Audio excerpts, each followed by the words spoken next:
friends, back with part 2 of 6. Part 2 of the musical 6. Not part 2 of 6 parts. This will be 6 parts. No. I did stop actually after, I didn't film a proper outro, but I did stop after the last song that was in part 1. Because honestly, as much as I want to just kind of film the musical all at once, I do kind of like having a first part out there, only because I can see how hard it's going to be for YouTube to let me post it. And also, I can kind of see people's reactions if there is anything people want me to know going in. Though honestly, maybe I should just post whatever musical I'm about to do and people can give me the information they want me to know ahead of time.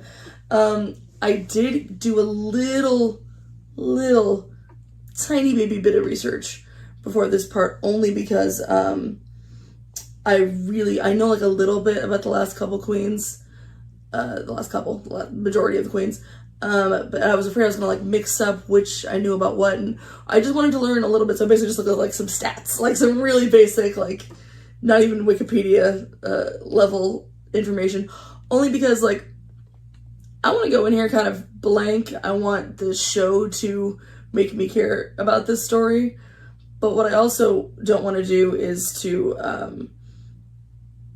misunderstand something, things like that. So I like, because it's, usually I wouldn't look up anything, because it is based on historical figures, I wanted to know a little bit, enough to get context, but not enough to argue if they're portraying something that maybe isn't totally accurate, because I do want to try to follow what they're showing me, if any of that makes sense. So I did look up that Henry and Catherine, number one Catherine, were married for like over 2 decades, which, man, if we're playing the game, which they're asking us to play, of who suffered the most, it's a fun toss-up. But I feel like, and I think I did the same thing, honestly, in the first one, of like, well, you know, if you lived, you kind of automatically don't win.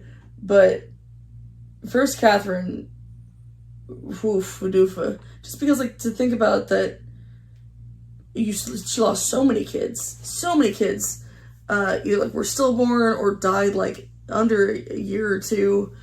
You're with this man, first of all, you're betrothed to somebody else, you marry his brother, because that's how it works, and you do everything you're supposed to do, and you follow the rules, and you get everything taken from you, and that is just so insane that there is, like, yeah, she lived, but I don't know. I wonder if maybe, I don't know what this fandom is like, if this has a big fandom, but I feel like I was guilty of it as well. Maybe I was dismissing kind of her struggles a little bit because she lived. So anyway, we are now on to, I believe the last one we heard was Don't Lose Your Head, was Anne. So now we're on to Jane, our Adele stand-in. So yeah, let's go. She was another turn for my dead body! Yeah, anyways, I'm pretty sure it's my turn next.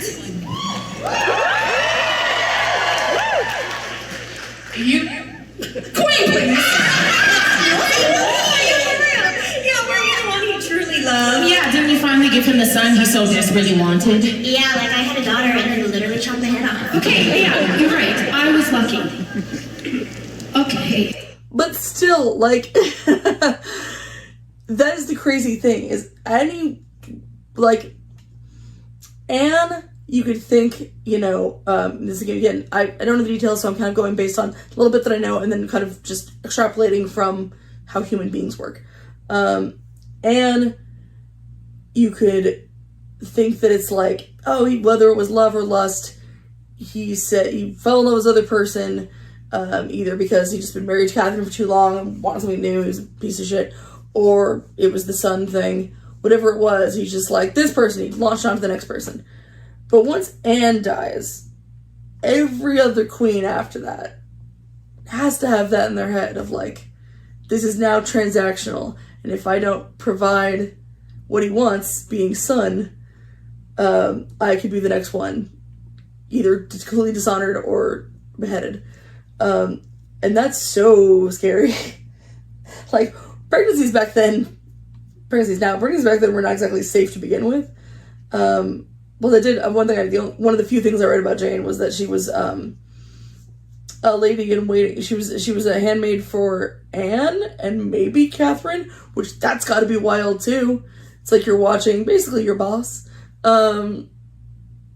One gets like just is gone, the next one is beheaded, and then he just kind of, I guess, looks at you and goes, "You'll do. How about this one?" And it's not like, what are you gonna say? No, like. No, but I mean that already just got so much emotion in the face. I was really lucky. I was in love. I just had a beautiful baby. Henry was happy because thank God it was an Edward and not an Edwina. I was so excited for his first steps, his first words, for not getting a good night's sleep for the next 3 years. But I never got to see any of that. Oh, I'm getting emotional. I don't know why. I should have done this when I was sleepy. I'm very tired.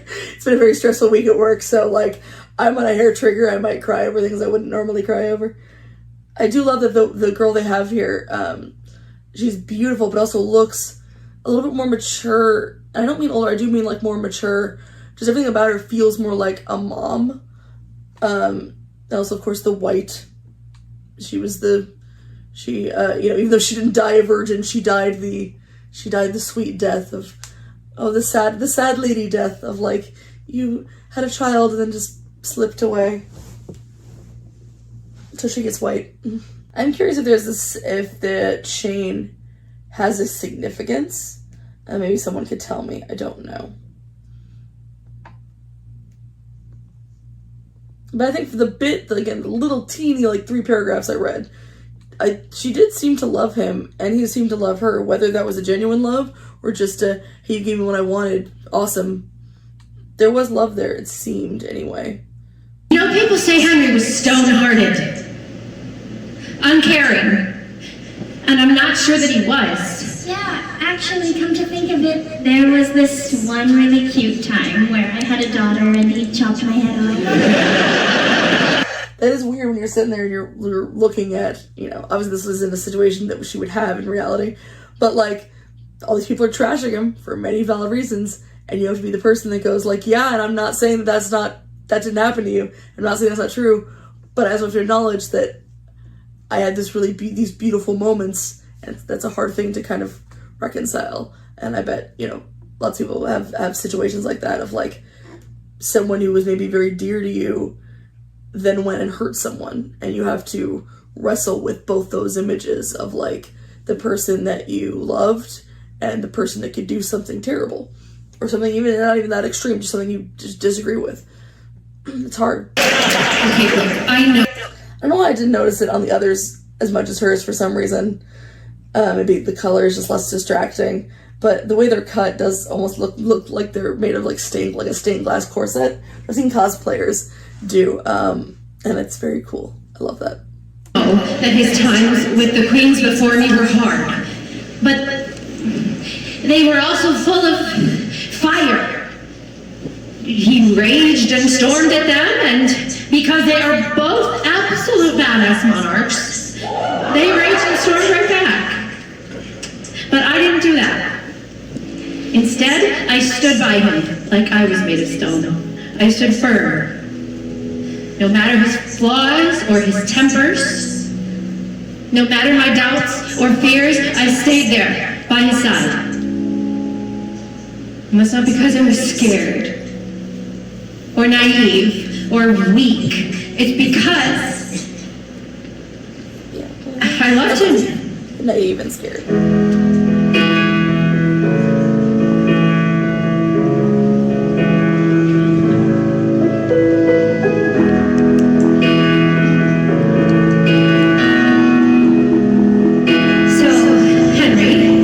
This even starts, I love that we've gotten 3 songs so far, and this is, I know, just started.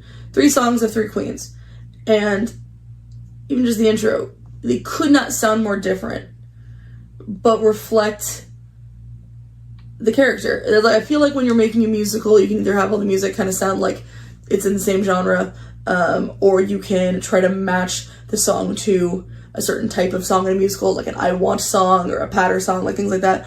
Or you can try to match the way the song sounds to the character, which I always like. even in stuff like Hamilton, where all of the songs kind of have a certain sound, a certain style, then you have something like You'll Be Back, which is very much not of any of the rest of them, and is specifically meant to sound like a breakup song, and also an English song. Like, it sounds very kind of UK pop, like old school pop, which I really like. And in this, we've got like with Catherine of Aragon's, it was drums and some horns and acoustic guitar, because it had kind of like a Latin flair to it. And then with Anne just now, we had the electric guitar. It had a little bit of rock to it, like a little rock pop.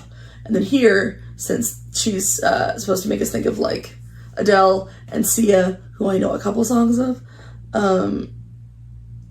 we got the piano, and it's just like a totally different vibe. She's gonna do our ballad. You got a good heart, but I know it changes. A restless tide, untamable.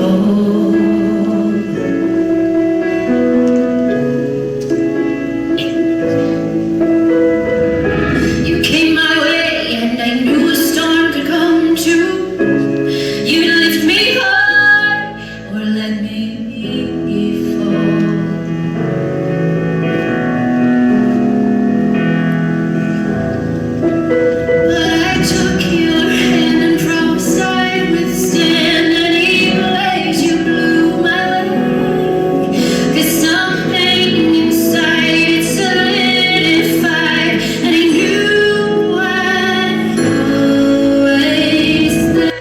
I love that, again, in comparison to the other two, we had a lot of choreography and a lot of movement from the other two.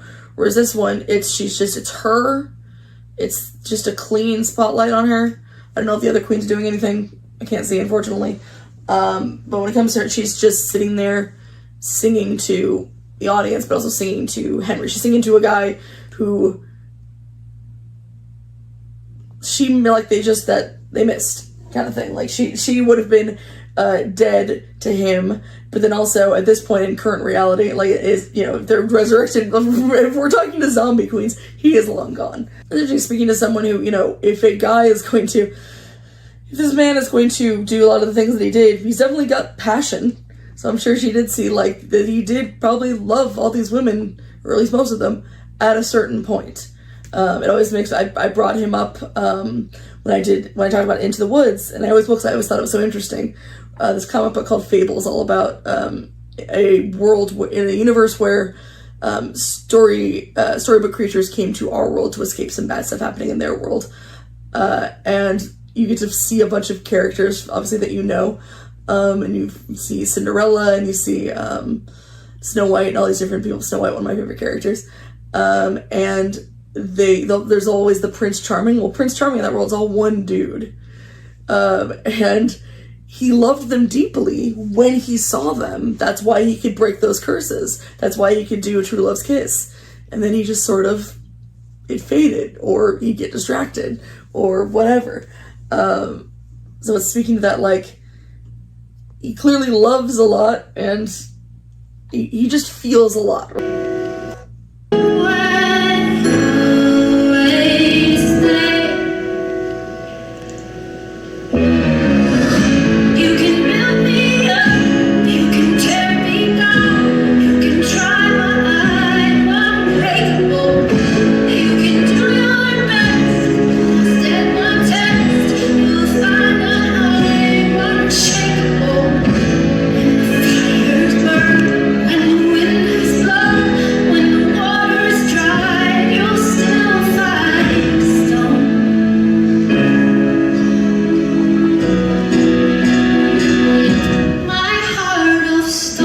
It's so interesting because when I've seen like the track list.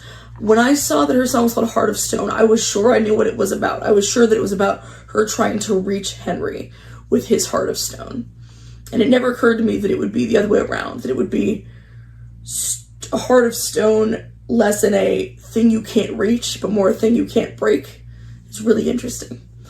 And her talking about, like, not only all the things like that he can do to her, but she was saying how she's not scared or naive, but like she should be, because like to even take away the king part just as a man of just a man at that point, he could do anything to her and she couldn't do anything about it.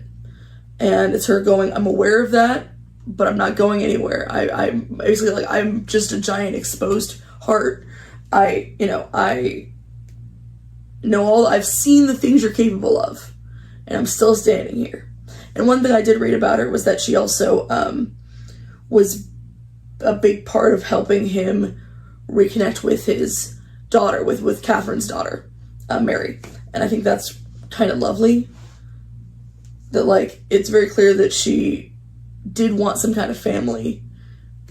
And I also love her little, looking at her crown, because we're comparing the crowns. It's very simple, with the white again and then the black. I don't know if that's meant to be like so almost like a crown of like mourning. Interesting.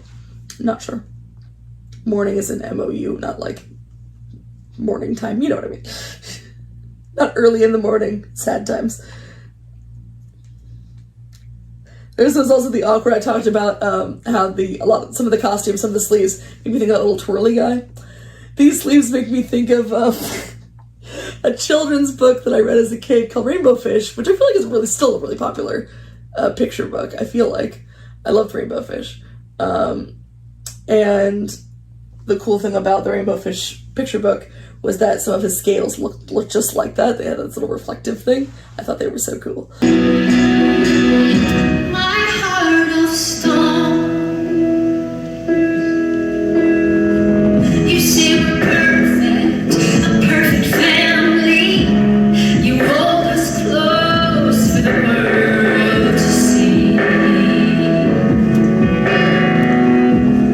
When she says us, I mean, like, I wonder if she's also talking about Mary, because, like, I think she died pretty darn quick after her son was born. But even her expressions are so good. I'm sorry, I know I'm stopping a lot. Her expressions are so beautiful to me, because it's that choice an actor can make of, like, am I singing this song and feeling a lot about it, or am I back in that moment? And for quite a bit of this, she looks like, which says my heart of stone, which is kind of her talking about the way that she is, the way that she's withstanding all of this. There's something almost kind of sad about that, a little bit. Not just from a modern perspective, but from a thing of like, you can't break my heart, but still it's got to be, you have to harden yourself to a degree to be able to withstand all of that. But the smile on her face, that little itty bitty hint of a smile, she looks proud of herself. Like she's proud that she can withstand it, which just tells a lot about that character. And right there when she said the perfect family thing. You say we're perfect, a perfect family. You hold us. The way this little kind of like smile, smirk she gets, you can kind of tell that she's in her head seeing his expression saying that, and she's unconsciously kind of mimicking that expression. If that makes any sense. That's what I feel like in her head. She's in a conversation she had with him, and not here anymore with us. Like we're kind of allowed to see this little bit because she's letting us. And she's like, my God, her voice is gorgeous. I feel bad, I'll be honest. I thought this song was going to be boring. I thought she was going to be boring. But so far anyway, I think this is really beautiful. Close for the world to see. And then you hold us close, but you're still hold us close to the world to see, meaning like, is holding you close part of the act of like the image of the king, or is it real? But still, even if he holds you really close and he keeps you close, you're still a commodity.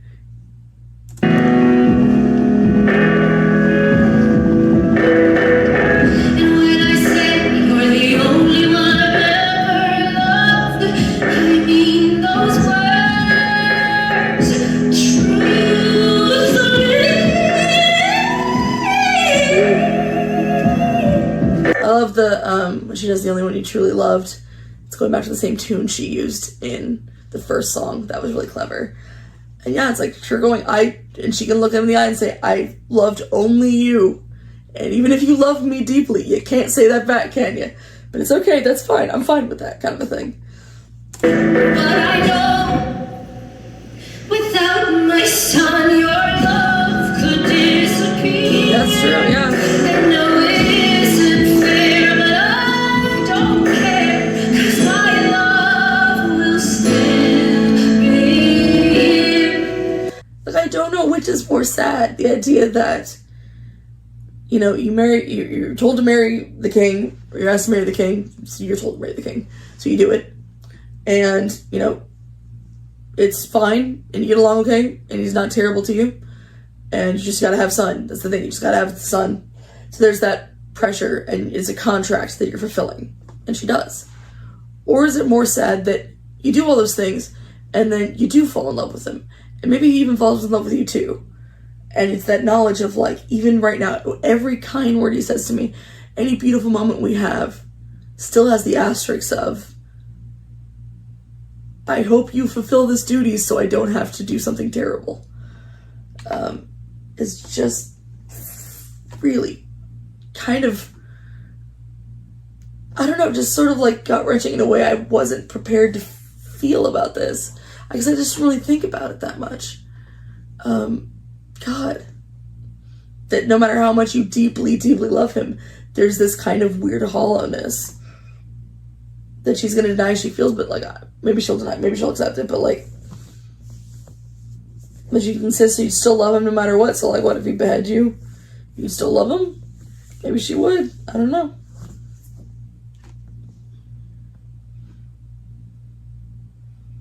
I think she didn't even get to, I don't remember if I'm remembering incorrectly. I don't remember if I'm remembering wrong. I don't even think she got actually, they got married, but I don't even think she lived to her coronation, because I don't think they would do it until she had her kid. And that's hard to think about also, because the biggest joke of all this, with the, you know, the obsession with having a son and having that, you know, the heir to continue your legacy, is that, like, he was king for barely any time. I think he died before he was 20. And then, like, if you look at all his, you know, all of Henry's kids who reigned at any point, the one who most famously did, one of the most famous monarchs, I'd say, in English. I mean, I'm a stupid American. I know Elizabeth I. I know her quite well. She reigned for like almost 50 years. And the fact that, like, of all his kids, the obsession with the son, but really it was Anne's kid. It was going to be the one that was really going to, that's the legacy right there, is Elizabeth I. It's just so strange.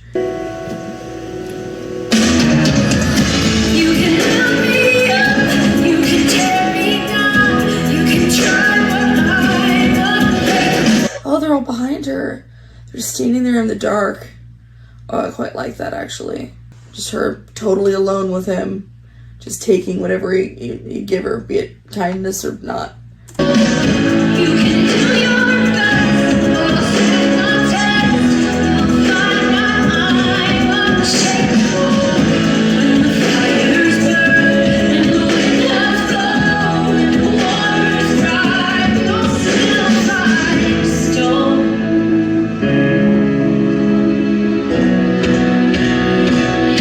My heart of stone. She looks so proud.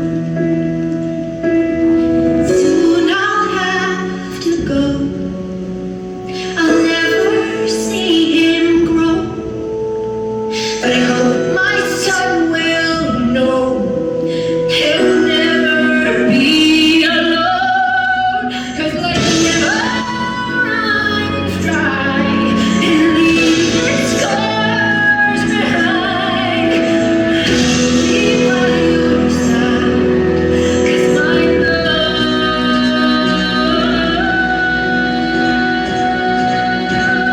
love is set in stone. Oh gosh, I'm gonna cry a little bit. Oh goodness. I love that my love is set in stone works on so many levels, because it's what she's been saying, that like my love can't be destroyed, but also because I'm dead, I'll never stop loving you. Because I'm dead, it's frozen in this moment where we have a son and we're perfect, and it sucks for anyone after me, because no matter what, they can't fight, they can't beat this, because I gave you what you wanted, and also I died when we were happy. I am this, like, the stone becomes like the stone of like a mausoleum. Like it's a statue at this point. It never changes. It's always perfect. Oh, that's quite good.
All of them are standing around her singing that part. They've all kind of come out. They're still in the darkness. They're still not in the spotlight, but you can see them.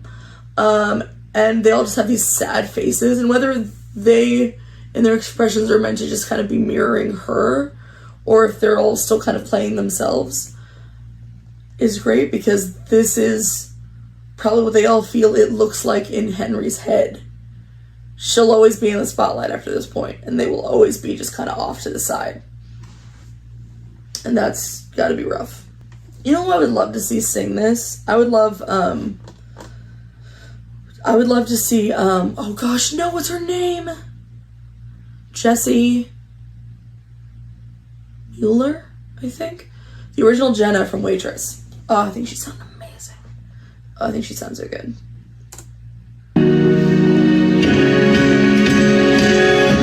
My heart of stone.